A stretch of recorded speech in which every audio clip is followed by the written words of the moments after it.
June 4, 1942.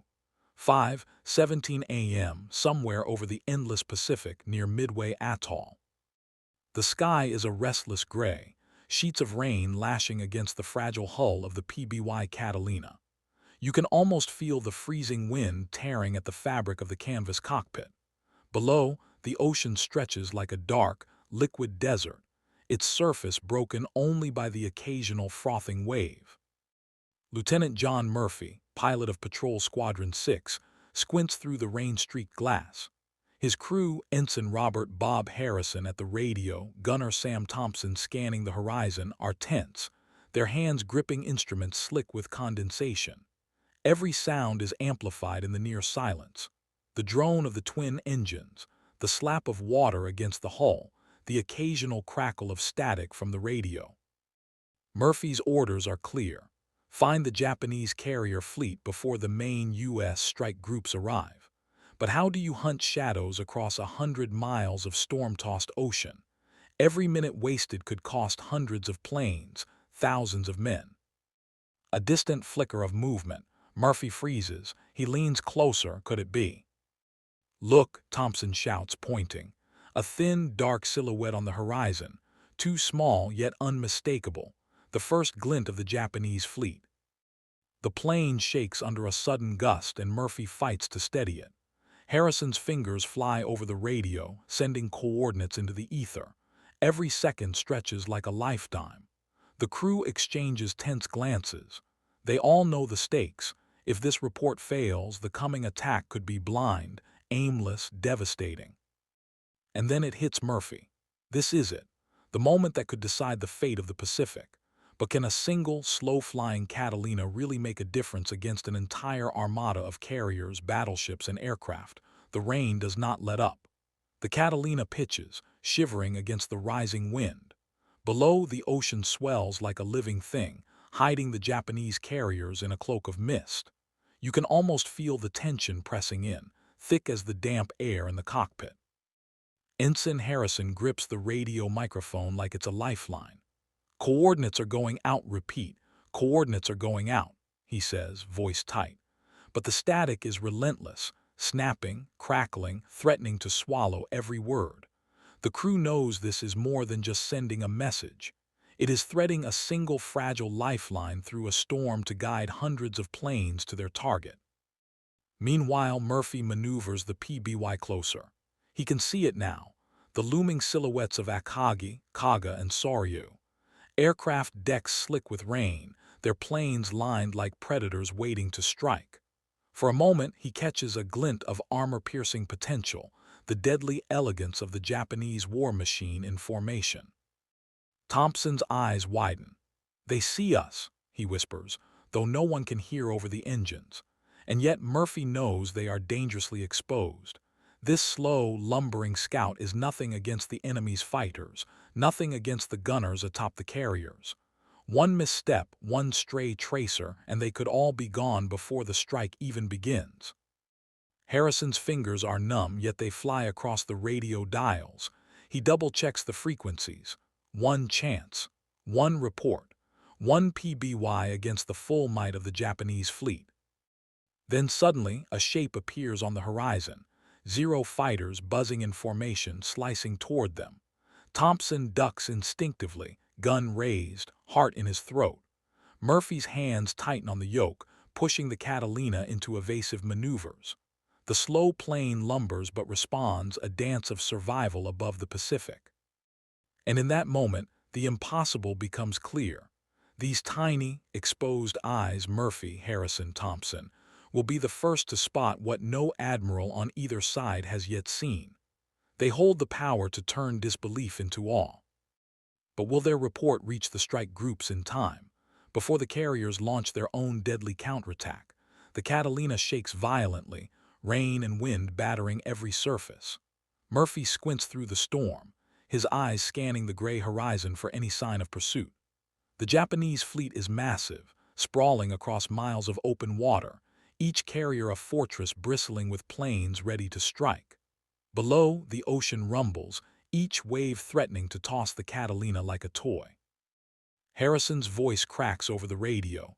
Coordinates confirmed, repeat, coordinates confirmed. But static eats part of the transmission, leaving Murphy wondering if the message is making it through at all. Every second feels like an eternity. Somewhere out there, American dive bombers are waiting, relying entirely on this single, vulnerable scout plane to point them toward the heart of the enemy. Thompson leans over the side, scanning the waves for periscopes or destroyers. None appear yet. The silence is deceptive. The slightest mistake now, one missed calculation, and the Catalina and all it carries could vanish into the storm.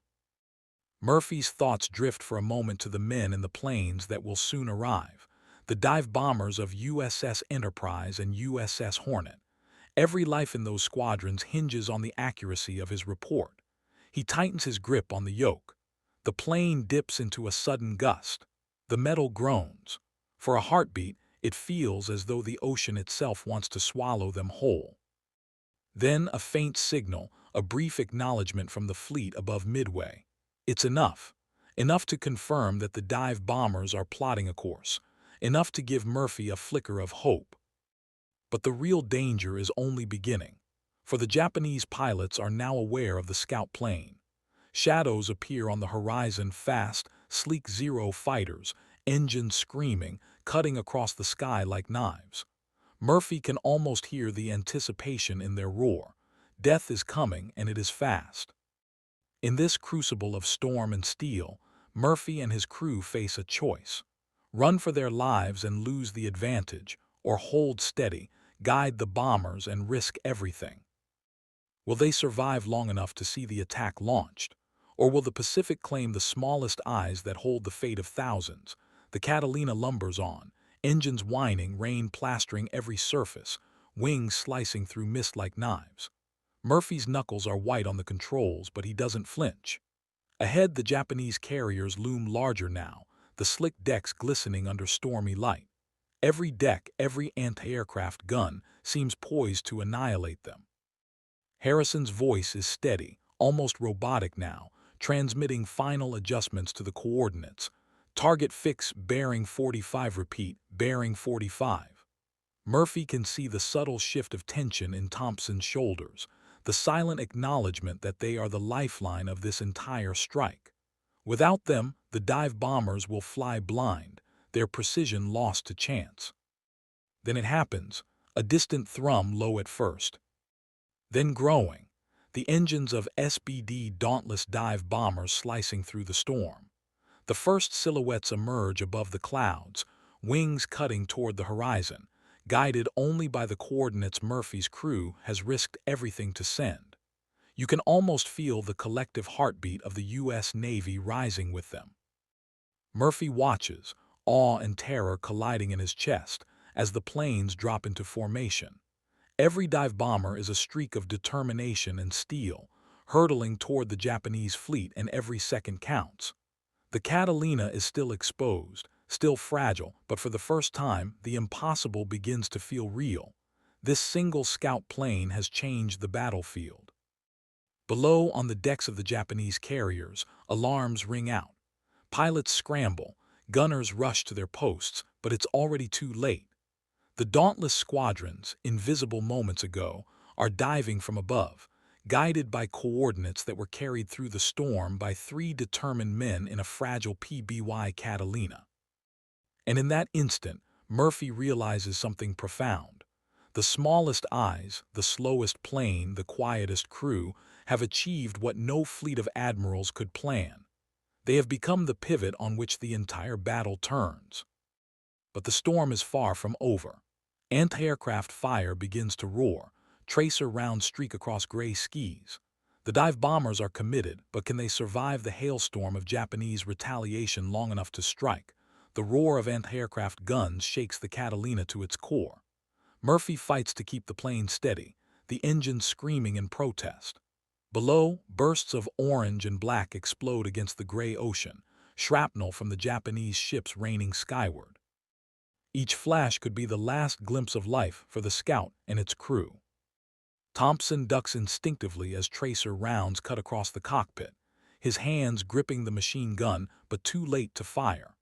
Harrison's fingers tremble over the radio, repeating the coordinates, ensuring the dive bombers stay on course despite the chaos. Every syllable they transmit is a thread holding the attack together, a fragile lifeline connecting the storm-battered scout to the fate of hundreds of American planes above. Up above, the dauntless dive bombers peel from the clouds. You can almost feel the tension in their descent, wings shaking in the turbulent air, bombs cradled like precious cargo. They bank, dive, and release. The precision of their attack is staggering, each bomb finding the decks of Akagi and Kaga. Explosions rip through the carriers, decks erupting in fire and twisted steel. Murphy can only watch, heart pounding, as his coordinates prove flawless. The impossible has become reality.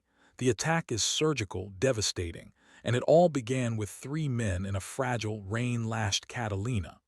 The Japanese fleet, once untouchable, now reels in disbelief and chaos. The realization hits Murphy. In this moment, the balance of the Pacific has shifted. One small plane, one daring crew, has turned what could have been disaster into triumph. Historians would later call it the smallest eyes achieving the largest victory. But right now, there is no time to celebrate. The storm is relentless. Enemy fighters are circling, and every second spent lingering could be their last. Will the Catalina survive the storm and return to Midway? Or will Murphy and his crew become part of the very legend they have just helped create? The Catalina shudders violently as Japanese Zero fighters streak across the stormy sky, engines screaming like demons. Murphy tightens his grip on the yoke, weaving the slow plane through sheets of rain, bullets tearing the air around them. You can almost feel the tension, every gust, every tracer round, threatening to rip them from the sky. Thompson mans the tail gun, fingers tight on the trigger, spraying fire into the approaching fighters. One passes too close. The heat of its gun sings through the fuselage. Murphy's stomach knots. They are vulnerable, exposed, a tiny shadow against the fury of the Pacific and the precision of enemy pilots. Harrison's voice breaks through the chaos over the radio, almost shouting above the storm. "We're clear. Strike groups have taken the target. Coordinates received." Relief flickers through Murphy, but only for a heartbeat. The Japanese ships are still alive, their planes still circling. Every second counts until they can vanish into the clouds, escape the hunt. The Catalina lurches again, but Murphy forces it level. He glances at Thompson, eyes wide, soaked but resolute. He glances at Harrison, pale, shaking, yet determined. 3 men in a fragile aircraft, holding the line against a fleet and its deadly protectors. Below, the ocean churns, indifferent to the lives above it. But the sky begins to clear just enough for them to see the distant horizon, the faint outline of Midway. Salvation is near, but Murphy knows one mistake, one mechanical failure, could still end it all. And in that moment, above the storm, the impossible feels tangible. The mission they undertook, a single scout plane against the might of the Japanese fleet, is working. The tide of battle has shifted, and soon the world will recognize that what seemed small and fragile has turned the course of history. But will they make it home? Or will the Pacific claim the smallest eyes that saw the largest victory? The Catalina limps toward Midway, wings heavy with rain, engines straining, every vibration a reminder of how close they came to death. The storm begins to relent, leaving a pale gray dawn across the horizon. Murphy squints through the mist, spotting the familiar shapes of the atoll's runways, tiny, fragile lifelines against the vastness of the Pacific. Thompson slumps in his seat, exhausted but alive, his hand still gripping the tail gun. Harrison stares at the radio, the static replaced now by calm chatter from the base. Acknowledgement, relief, congratulations. The message they risked everything to send has reached its mark. The strike groups have found their targets. The Japanese carriers are burning. The impossible mission has succeeded. Murphy allows himself a long breath. Every muscle aches, every nerve screams from tension, yet he feels a surge of something stronger. Awe.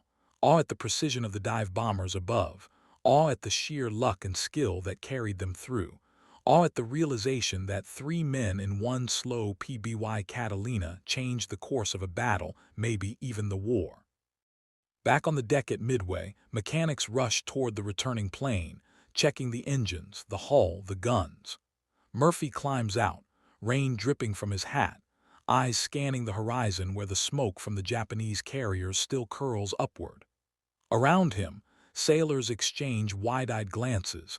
They know what just happened, even if the full scale will only become clear in reports and history books. Murphy glances at his crew. Thompson nods, exhausted but smiling faintly. Harrison's jaw relaxes, tension melting into disbelief. The smallest eyes, the slowest plane, the 3 men who braved storm and death, they made the impossible real. But in the Pacific, victory is never permanent. Somewhere beyond the horizon, another fleet, another challenge waits. And yet, in this moment, you can almost feel history pause. A single scout plane, a single mission, turning disbelief into awe.